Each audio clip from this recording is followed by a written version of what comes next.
Hi நண்பர்களே, நம்ம வீட்டில் காம்பவுண்ட் வாலுக்காக எல்லாமே ரெடி ஆகிடுச்சு. பாருங்கள், கம்பியெல்லாம் கட்டி முடிச்சாச்சு.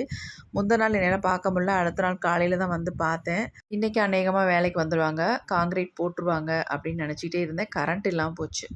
9 மணிக்கெலாம் ஷட் டவுன் சொல்லவும் அவசரமாக அப்போ வந்து கிளம்பிக்கிட்டு இருந்தான். என்றைக்கும் போல் அதே அவசரம். ஏன்டா இவ்வளோ அவசரமாக போகணும் அப்படின்னு கேட்டது, கொஞ்சம் கூட டிசிப்ளின் வேணாமா அப்படின்னு கேட்டான்.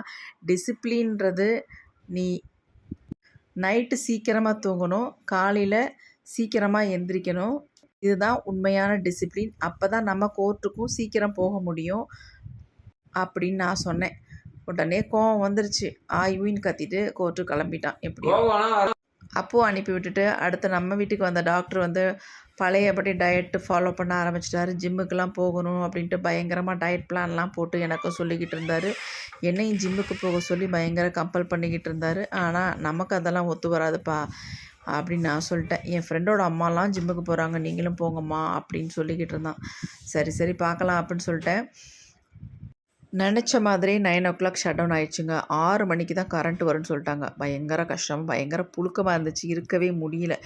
மாறி ஏதோ அட்ஜஸ்ட் பண்ணி அப்படியே ஓட்டியாச்சு. ஈவினிங் கரண்ட் வந்துருச்சு. ஒரு 6 கரண்ட் வந்துருச்சு.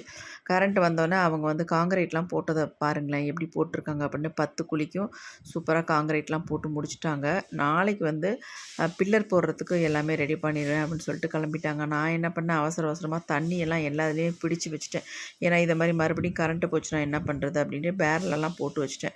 அவ்வளோ துணி இருந்துச்சு, நிஷாந்து கொண்டு வந்த துணியெல்லாம் நிறையவே இருந்துச்சு. எல்லாத்தையும் வாஷிங் மிஷினில் போட்டு வச்சுட்டேன்.